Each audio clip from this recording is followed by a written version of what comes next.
Fellowship. What a lovely, cosy sounding word it is. What could be nicer than a bit of fellowship? Maybe spending some time after service, chatting with some of our Christian friends over a cup of tea and, if you're lucky, a biscuit. Or maybe having another couple from church round for dinner, just to get to know each other a bit better. What could be easier than engaging in fellowship? And if the church was simply a social club for people who are interested in Christianity, that might be all well and good.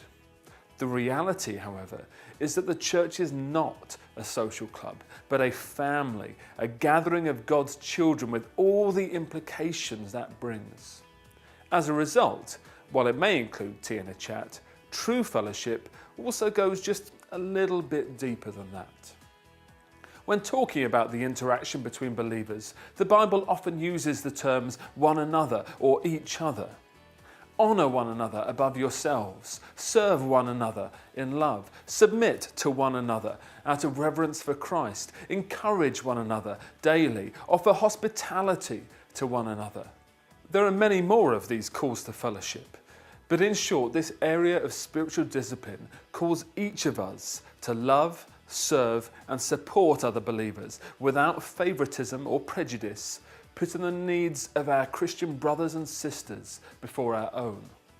Sounds like a lot of hard work, doesn't it? And as you look around your local church family and some of those it contains, you may be horrified by the thought of sharing your life to such a degree with these people. Why would anyone ever want to engage in fellowship? Maybe a social club would be a better option after all.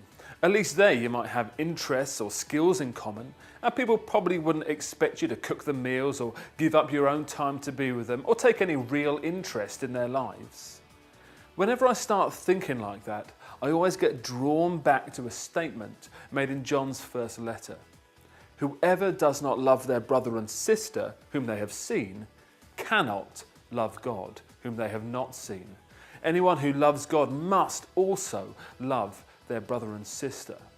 And let's not forget that the whole reason we engage in spiritual discipline is to grow in our love for God.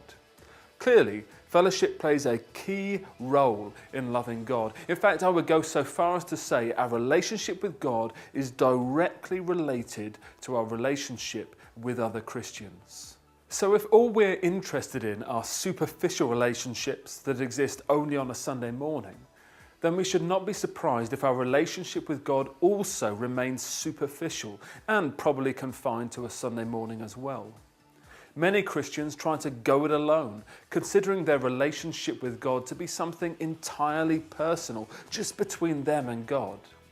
I used to think that way and went for years without settling down as part of a local church family. But I can point almost to the month when my relationship with God really began in earnest. And it's no coincidence that that was the very month I truly began to share my life with others in the church. If we all tried to go it alone, the church would never survive. We all need to give and receive encouragement. We all need to support and be supported. We all need to love and be loved by our fellow believers. At times that can be a real sacrifice, and it can open you up to being used and hurt by others, but it has to be worth that risk.